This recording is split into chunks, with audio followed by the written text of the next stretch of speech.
할렐루야. 우리 오늘 함께 볼 본문의 말씀의 제목은 우리의 입술에 담아야 할 고백이라는 제목입니다. 여러분 아마 주보 뒤편에 설교 아웃라인이 있으니까 한번 보시면서 따라오시면 좋겠습니다. 열왕기야 말씀 지난주에 우리가 나아만에 대해서 얘기를 나눴습니다.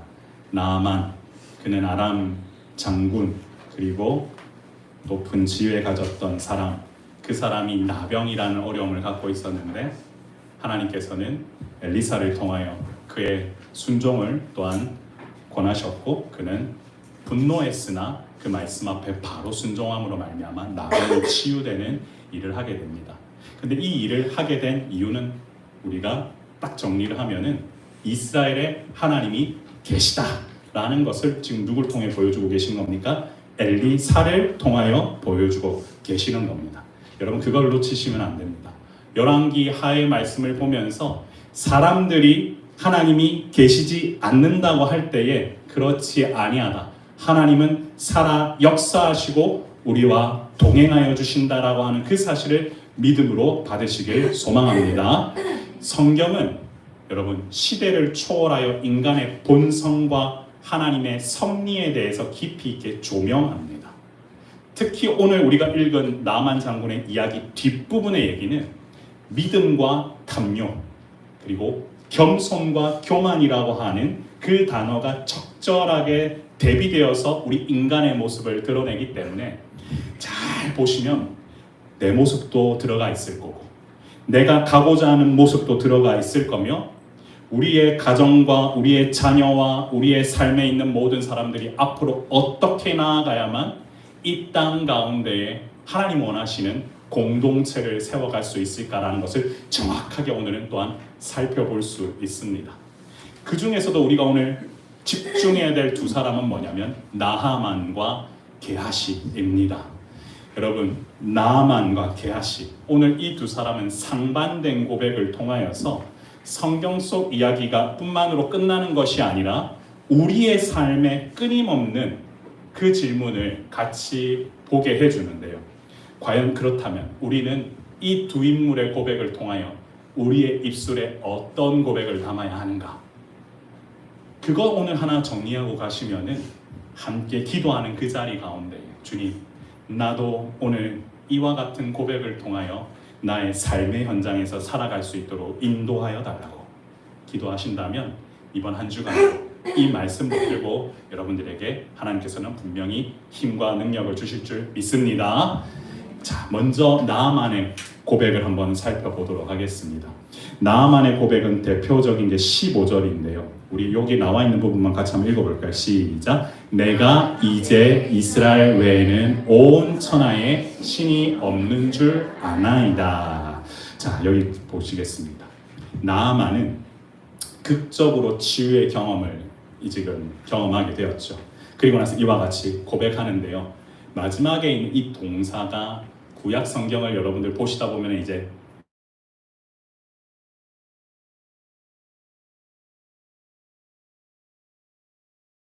동사입니다. 아나이다, 안다라는 게 어떻게 아는 겁니까? 경험하여 아는 거죠. 결국은 나하만이 지금 오늘 이스라엘 외에는 온 천하에 신이 없는 줄 알았다고 하는 거는 뭘 안다라는 겁니까? 하나님께서 살아계신다라는 것을 완전히 경험하여 피부로 느꼈다. 나병의 치유함을 통하여 육신이 치유가 나음으로 말미암아 하나님이 완전히 살아계신 걸 아는 것 플러스 내가 이제 삶의 방향을 하나님께로 맞춰야겠다라고 하는 것이 이 아나이다라고 하는 이 단어에 담겨 있습니다. 그렇기 때문에 나아만은 그 뒷부분에서 뭘 하게 되냐면 나의 중심이 완전히 하나님께로 넘어가는 그런 일들을 행하게 되는데요. 잘 보시면 오늘 17절에 나아만이 이르되 그러면 청하건대 노새 2마리의 실을 흙을 당신의 종에게 주소서라고 청합니다. 이유는 뭐냐면 이 번제물과 다른 희생제사를 다른 신에게 드리지 아니하고 이 흙을 가져다가 하나님 앞에 제사를 드리겠다라고 얘기하는 겁니다.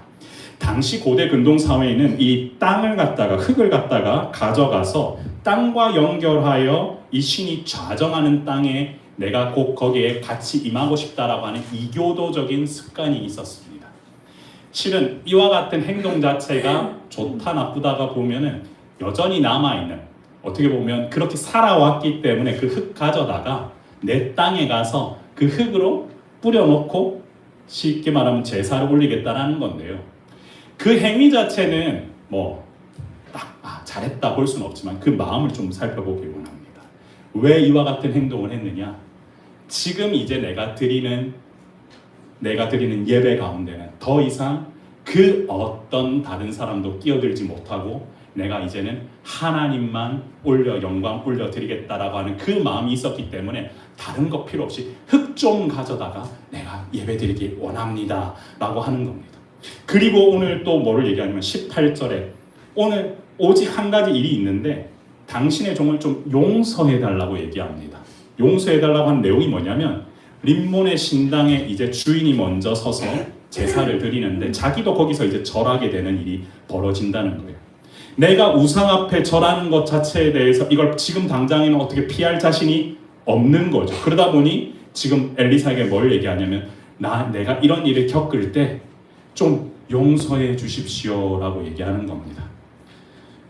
성도 여러분, 나아만이 나병이 치유하면서 병만 나은 게 아니었습니다. 완전히 이제는 살아계신 하나님, 그 하나님만을 높이며 나아가기로 뭐 한 겁니까? 작정한 겁니다. 그렇기 때문에 예배의 중심에 누구만이 영광받아야 된다고 믿었냐면 하나님만이 영광받아야 된다고 생각했고 그 어떤 다른 우상도 내가 이제는 숭배하지 않을 텐데 지금까지 살아왔던 삶이 있었기 때문에 이건 좀 용서해 달라고 나아가는 거죠. 그러면 오늘날 우리에게 한번 적용해 봅시다. 사랑하는 성도 여러분, 우리가 예수 그리스도를 믿는 믿음으로 구원을 얻는다라고 했을 때 우리의 인생 가운데 가장 먼저 필요한 것은 뭐냐면 죄고백입니다. 내가 이와 같은 죄를 지금까지 범했고 주님, 내가 이와 같은 삶을 살았는데 이제는 뭐 해달라고요? 용서해 주십시오. 주님, 용서해 달라고 고백하는 그것들이 우리의 삶에 먼저 우리가 행해야 된다는 겁니다. 우리가 교리를 좀 배우다 보면 소명받은 자가 중생을 얻게 되고 중생하는 자에게는 그 다음에 다시금 뭐냐면 죄고백과 함께 나아갔을 때의 성화와 영화의 단계로 쳐나가는데 거기에서 이제 의롭다 칭함을 받기 위해서 먼저 해야 될 게 뭐냐면 나의 죄를 주님 용서해 달라고 나아가면서 회심하는 게 필요합니다. 거듭났으면 뭐 한다고요? 회심해야 됩니다. 그래서 소명받은 자는 중생, 거듭남을 얻고 회심하는 게 우리가 가르치는 교리에서 가장 중요한 구원론의 포인트인데 지금 나아만은 그것을 배우지도 않았는데 지금 자신은 이 흙을 가져다가 이제는 예배를 드릴 텐데 내가 지금 아무리 봐도 잘못된 행위인 것 같은데 용서해 달라고. 우리의 삶 가운데에 가장 중요한 건 뭐냐면 이제 이스라엘 외에는 온 천하에 신이 없는 줄 경험치로 알았다면 주님, 나의 모든 삶 가운데에 나의 삶의 변화를 통하여 온전히 하나님만 영광받게 하여 달라고 여러분 기도하면서 나아가는 것이 중요합니다.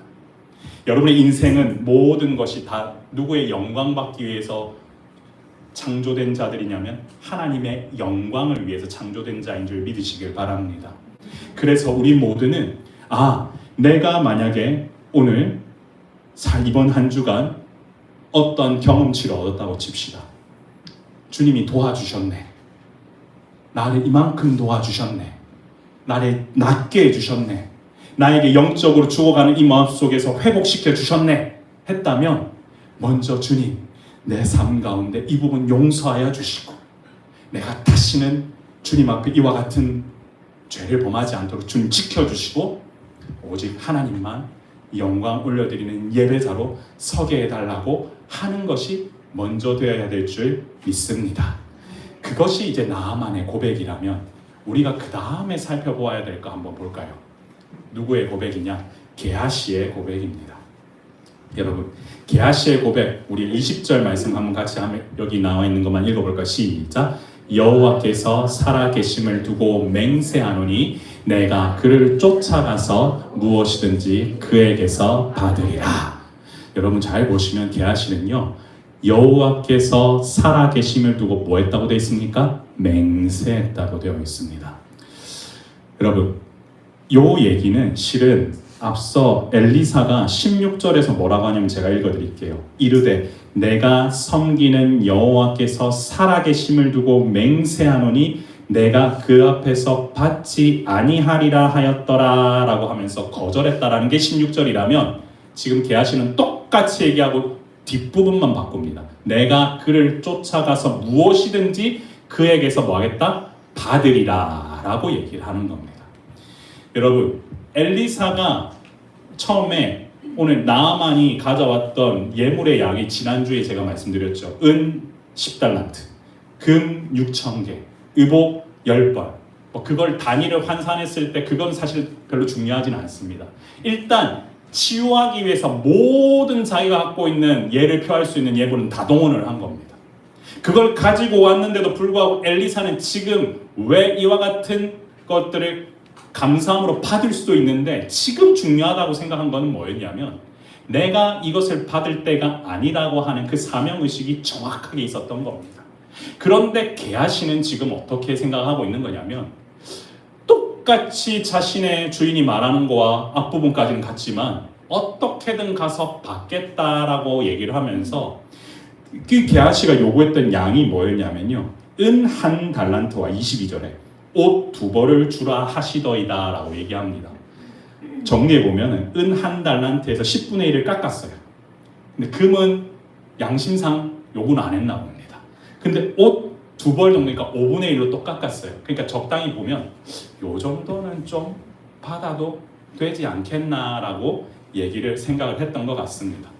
만약에 그 정도 받고 떳떳했으면 그 다음 행동이 좀 떳떳했으면 나 이거 받아왔는데 같이 나눌까요? 혼나면 제가 볼 땐 좀 나을지도 모르겠습니다만 24절에 어떻게 다 있냐면 거기서 딱 뭐라고 얘기하냐면 24절에 게하시가 그 물건을 두 사원의 손에서 받아 집에 어떻게 했다고 되어 있습니까? 감추고라고 있습니다. 이게 잘못된 겁니다. 오늘 본문에서 그가 가서 만약에 자기 생각에 이걸 마땅히 요구를 했을 때에 마땅히 이걸 당당하게 한 거라면 감출 이유가 없습니다.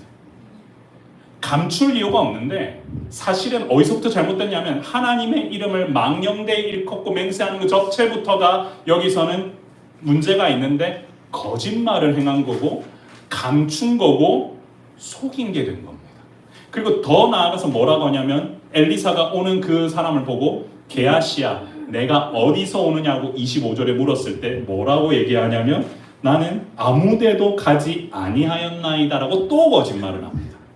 자 보시면 속였습니다. 감췄습니다. 또 거짓말을 합니다. 그런데 이 거짓말이 다 누구의 이름을 걸고 지금 하고 있는 겁니까? 하나님의 이름을 걸고 하고 있는 겁니다. 여러분, 엘리사는 정확하게 알았습니다.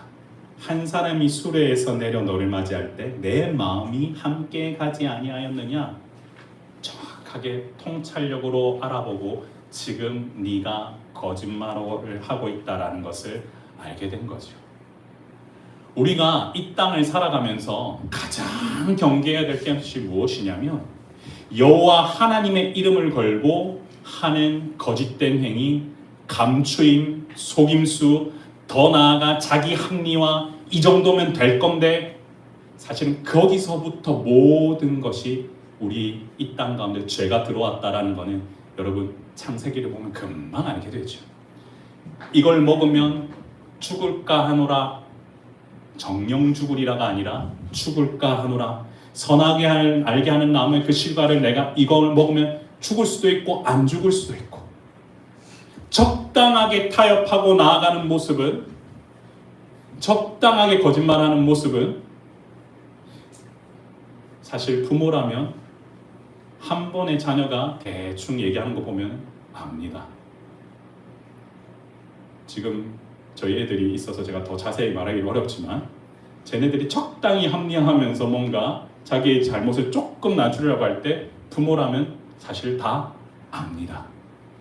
마찬가지입니다. 하나님은 우리가 무엇을 하든지 간에 적당하게 내가 혼나지 않을 만큼 했다고는 하지만 그렇지 않습니다. 그 이름을 두고 망령되이 일컬으면서 하는 그 행동에 대해서 반드시 뭐라고 하시냐면 그 행동은 잘못됐다고 하시면서 오늘은 엘리사를 통하여 주시는데 뭐라고 얘기하냐면 지금이 어찌 은혜를 받으며 옷을 받으며 감남원이나 포도원이나 양이나 소나 남종이나 여종을 받을 때이냐라고 얘기합니다. 무슨 얘기입니까? 지금은 그럴 때가 아니다. 내가 지금 그걸 받으면서 누리고 있을 때가 아니다. 지금은 어떤 때다? 이스라엘의 하나님이 살아계신다라고 하는 것을 우리가 증거하며 선포하며 나아가야 될 때다. 세상 가운데에 지금 많은 죄 지은 사람들, 우상을 섬기는 사람들, 하나님을 모르는 사람들에게 우리는 뭘 해야 된다? 사역, 사명을 가지고 하나님을 드러내야 될 이때에 왜 지금 그 재물에 눈이 멀어서 너 자신을 통제하지 못하느냐? 그렇다면 가만히 생각해보면 나는 지금 그 정도까지 탐욕이 없는 것 같아 보이지만 여러분도 한번 고민해 보십시오. 적당하게 하나님과 타협하려고 이 정도면 되겠지라고 했던 그 마음이 만약에 좀 끼어들었다면 그것부터 우리는 어쩌면 다시금 하나씩 바로잡아가야 될 때가 아닌가라고 생각합니다. 세상은 오늘 나아만은요 은 1달란트 옷 2벌 하니까 괜찮아 은 2달란트를 그냥 아낌없이 줍니다. 왜냐면 자기는 얼마 주려고 왔었죠? 원래 10달란트 주러 왔잖아요. 나름 디스카운트 한 거고 나름 그러면 다 된 거예요. 그러나 지금 우리에게 요구되는 것은 뭐냐면 하나님의 이름을 걸고 해야 될 사명과 사역이 있는데 왜 그 순간에 너는 그 사명을 보지 못하고 왜 적당히 타협을 하려고 하느냐? 그렇다면 우리가 두 사람의 고백을 보았습니다. 그렇다면 우리의 고백은 어떻게 되어야 될까? 어떤 삶을 살아야 될까?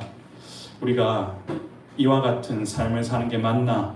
아니라면 말씀을 통해서 우리는 어떤 부분을 찾아봐야 될까? 우리가 좀 3가지로 오늘 정리하기를 원하는데요. 첫 번째, 우리 같이 한번 읽어볼까요? 시작. 그리스도의 의를 통한 겸손입니다. 성도 여러분, 나아만은요 요단강에 겸손히 씻음으로써 치유를 경험합니다.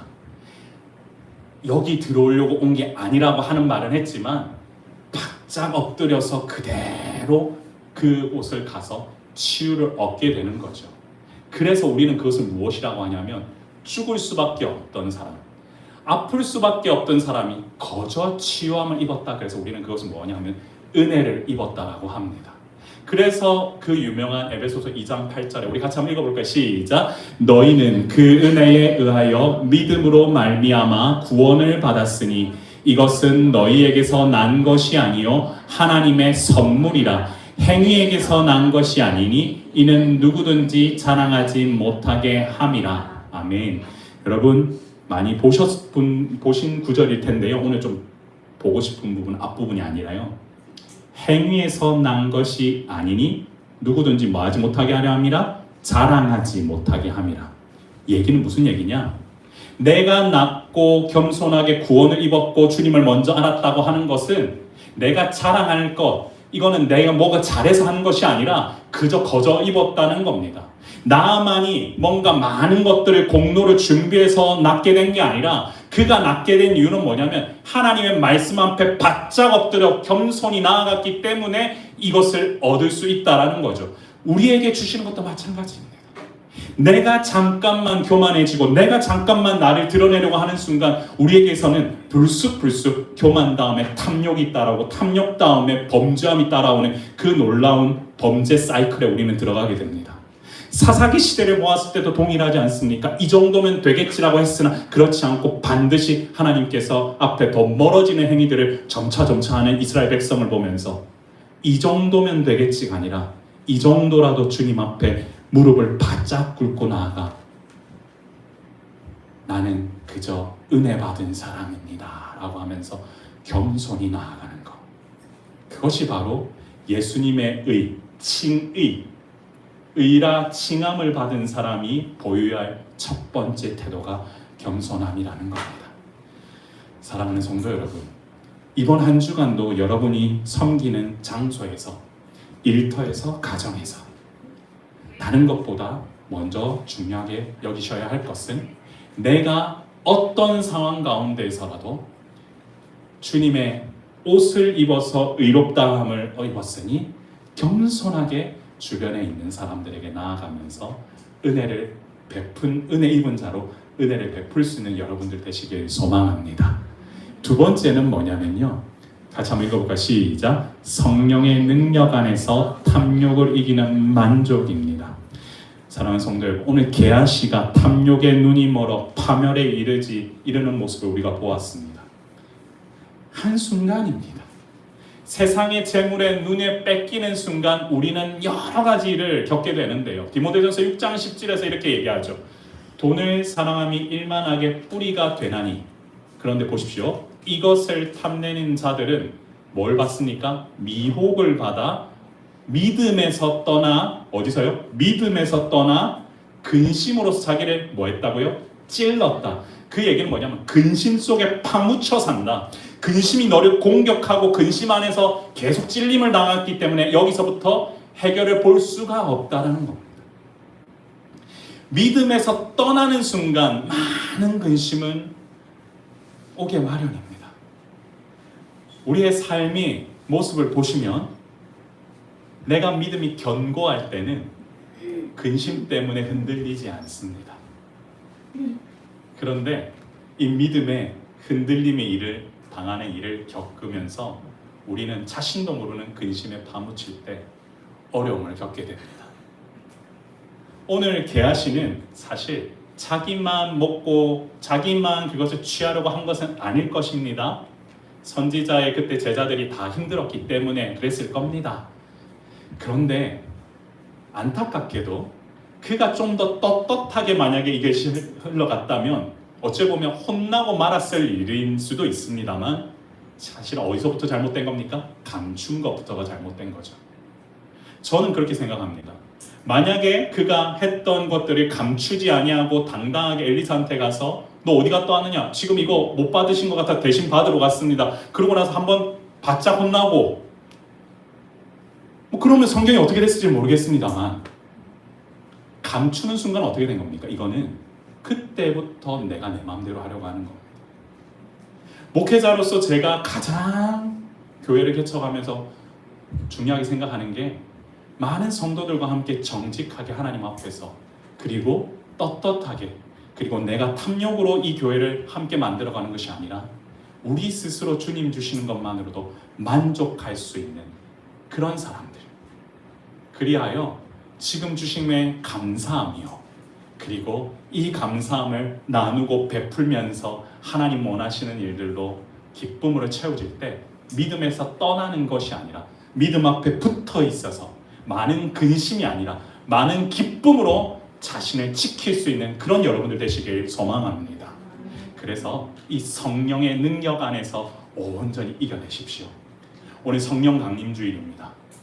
하나님께서는 우리에게 이제는 어떤 특정한 날에 마가의 다락방에 임하는 그런 성령의 역사만 요구하시는 게 아니라 우리가 읽는 이 성경을 읽음으로써 매 순간마다 하나님은 우리에게 역사하고 계시고 성령께서 우리와 동행하고 계십니다. 그렇다면 오늘 주신 말씀을 가지고 성령님 나에게도 동일하게 이와 같은 충만한 은혜를 허락하여 달라고 기도하신다면 여러분 이 마음의 근심 속에서부터 벗어나 하나님이 주시는 놀라운 능력 안에서 여러분들 참 평안을 누리시게 되실 겁니다. 그런 은혜가 우리 안에 있길 소망합니다. 그리고 세 번째로 마지막입니다. 정직함으로 하나님 앞에 서는 삶입니다. 같이 한번 성경 구절 읽어볼까요? 시작. 지으신 것이 하나도 그 앞에 나타나지 않음이 없고 우리의 결산을 받으실 이의 눈앞에 만물이 벌거벗은 것 같이 드러나느니라. 아멘. 물질을 감추려고 했던 게하시, 사실은 자신의 죄를 덮으려고, 보이지 않으려고 했던 겁니다. 여러분, 창세기에 보았을 때 죄 짓고 난 인간이 했던 가장 첫 번째 했던 행위가 뭡니까? 자신의 부끄러움을 덮으려고 했던 거죠. 마찬가지입니다. 자신은 감추려고 하고 숨기려고 하고 죄를 갖다가 어떻게든 덮으려고 하는 게 인간의 본성입니다. 악한 일을 한 인간이 자신의 죄 고백을 통하여 하나님 앞에 나가는 것은 사실은 너무나 어려운 일입니다. 하지만 그럼에도 불구하고 이 모든 일을 가능하게 하시도록 누가 오셨냐면 예수 그리스도께서 이 땅에 오심으로 말미암아 우리는 그의 이름을 믿기만 하면은 그 고백을 통하여 우리는 하나님 원하시는 의라 칭함을 받게 되는데, 여러분, 결산 받으실 이의 눈앞에서 만물이 벌거벗은 것 같이 드러나는 그 세계가, 그 시점이 반드시 오고 우리를 그와 같이 보고 계시는데 어떻게 정직하게 나아가지 않을 수 있겠습니까?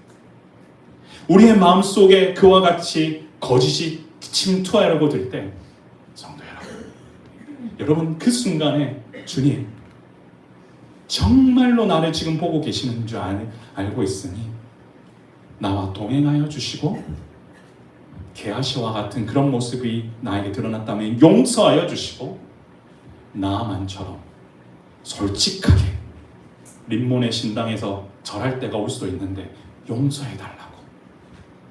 그런다면 여러분의 인생 가운데에 주시는 놀라운 은혜를 여러분 반드시 경험하게 되실 겁니다. 사람은 나의 민낯이 남에게 드러나는 것을 좋아할 수가 없습니다.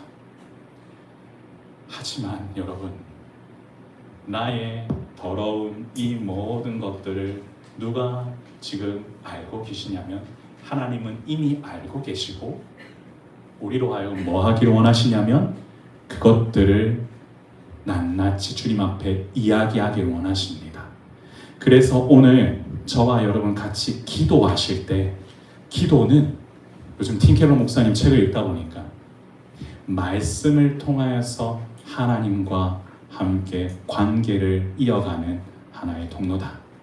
그렇다면 이 말씀을 통하여서 우리가 받았사오니 여러분, 이제는 더 이상 우리 마음속에 이와 같은 거짓이 틈타지 아니하도록, 그리고 돈 때문에 우리의 마음이 근심에 사로잡히지 아니하도록, 더 나아가 자족하고 만족하며 그와 같은 놀라운 일들을 경험할 수 있다면 우리는 다시금 나병 환자로 남아있는 환자로 끝나는 것이 아니라 반드시 치유함을 받아 수리아 사람 나아만처럼 은혜를 입는 자로 살아가게 될 것입니다. 말씀을 좀 정리하려고 합니다. 왕하 5장 여러분 어떻게 보셨습니까? 군대 장관입니다. 국방부 장관. 한 나라에 그래도 모든 걸 통솔할 수 있는 권력이 있는 사람인데 사실 병 앞에서는 어떻게 해결할 수가 없습니다. 연약하다는 겁니다. 높은 지에 올라가고 뭔가 좀 좋은 것을 찾고 그리고 내 안에 뭔가 누릴 수 있는 게 많으면 다 좋은 것 같아 보이지만 사실은 아프면 끝입니다. 어디가 아플지 알 수가 없고 갑자기 이러고 있다가 뇌에 뭐가 생길 수도 있고 간에 뭐가 생길 수도 있고 위에 뭐가 생길 수도 있고 뭐 어떻게 될지 모르는 인생입니다. 그런데 그 나약한 인간이 그 병을 통하여서 누구를 찾냐면 하나님을 만나게 된 겁니다. 단 한 번도 예전에는 그와 같은 예배를 드린 적이 없었는데 어렴풋이 생각해보니 예전에 전쟁을 할 때 하나님이 나를 도우셨나? 라고 하는 게 5장 1절에 있었다면 이제는 이스라엘에 이 하나님이 없다고 하는 이 시대에 하나님 외에 다른 신은 없다라고 고백하는 이 고백을 이방인이 하게 된 겁니다. 그리고 그 이방인을 통하여서 보여주신 하나님의 역사는 복음의 시대를 거쳐 오늘 제가 세 가지 적용을 통하여서 얘기 나올 때에 바울의 이야기, 디모데의 이야기, 그리고 히브리서는 유대인 그리스도인에게 한 메시지입니다. 동일하게 다른 책들이지만 그 얘기는 하나같이 뭐냐면 하나님 앞에서 먼저 만족하고 겸손히 행하고 정직하고 자족하면서 살아갈 때 이 모든 것을 누가 책임져 주신다? 하나님께서 여러분의 인생을 책임져 주신다는 사실을 믿으시길 바랍니다. 저는 오늘도 이 시간 이 왕하 5장을 통하여서 우리는 딱 보았을 때 그렇구나, 주님, 이스라엘에 하나님이 없다라고 고백하는 사람들은 오늘날에도 너무나 많습니다. 이 세상 가운데에 하나님이 없다라고 생각하면서 살아가는 사람들이 너무나 많습니다. 아이에서부터 어른에 이르기까지 하나님이 어디 있냐고 항상 증명해 보라고 합니다. 여러분, 하나님이 안 계시다고 하는 것을 증명하는 게 사실은 더 어떻습니까? 그게 더 어려운 일입니다. 우리의 인생을 보다 보면 어떤 일이 경우에 이걸 어떻게 행하셨지? 이 일이 어떻게 벌어지지? 어떻게 이 점과 같은 일이 연결돼서 선이 되었지? 이 선이 연결돼서 면이 되었지? 이 면이 연결돼서 우리의 인생이 되었지? 그것을 바로 우리는 뭐라고 하냐면 하나님의 섭리다. 그 하나님의 섭리가 여러분의 인생 가운데도 동일하게 이루어져서 오늘 이 자리에 오셔서 같이 기도하고 계신 줄 믿습니다.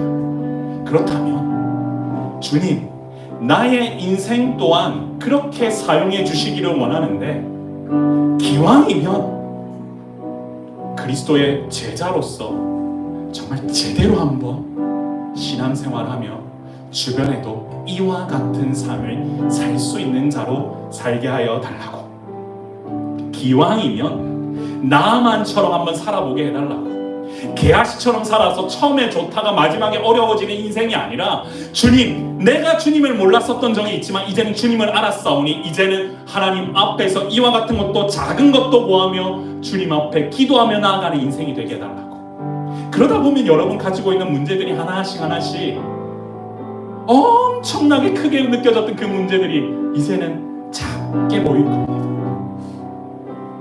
여러분, 하나 예를 들어보세요. 돈에 대한 문제를 갖고 보면은 커 보입니다. 근데 믿음의 눈으로 관점으로 보고 계속 접근하다 보면은 오늘 뭐라고 그랬습니까? 근심은 오히려 사라지게 될 것이고 믿음을 떠났기 때문에 근심이 찔러온다라고 했지 않습니까? 그게 아니라 내 안에 믿음을 붙들고 나아가면 그건 이제 근심조차 되지 않는 겁니다. 마찬가지입니다. 하나님은 다 아십니다. 눈앞에 만물이 벌거벗은 것 같이 다 드러나는 일을 우리가 늘 겪게 됩니다. 저도 기도하면서 주님 앞에 나갈 때마다 주님 다 아시지 않습니까? 이 부분을 놓고 기도합니다. 주님 해결해달라고 할 때마다 주님은 나의 민낯을 아시고 오늘도 이 시간도 역사하시면서 같이 동행하고 계시는데 여러분 삶의 그 문제도 주님께서 해결해 주시지 않겠습니까? 저는 믿습니다. 우리 주님은 반드시 여러분 인생 가운데 개입하시며 지금 하고 있는 일을 통하여서 하나님의 영광을 드러내실 것이며 지금까지 인도해 주셨던 하나님께서 앞으로도 인도해 주실 것이며 여러분을 통하여 또 다른 나만이 일어날 수 있도록 복음 증거의 도구로 여러분을 사용하실 것입니다. 이 마음을 가지고 우리 같이 한번 기도 제목 가지고 한번 기도하길 원하는데요. 우리 세 가지 기도 제목 같이 한번 읽으면서 함께 기도하며 나아갔으면 좋겠습니다. 주여, 전능하신 하나님만이 살아계신 참 신임을 고백하며 매 순간 하나님의 영광을 높이며 살게 하옵소서. 아멘. 주여, 하나님의 은혜로 사는 인생임을 깨닫게 하사 항상 겸손하고 자족하는 예수님의 제자로 살게 하옵소서. 아멘. 주여, 하나님 앞에서 정직하게 하사 늘 주님의 뜻을 세상 가운데 온전히 증거하는 하나님의 백성이 되게 하옵소서. 아멘. 조용히 한번 눈을 감아보시고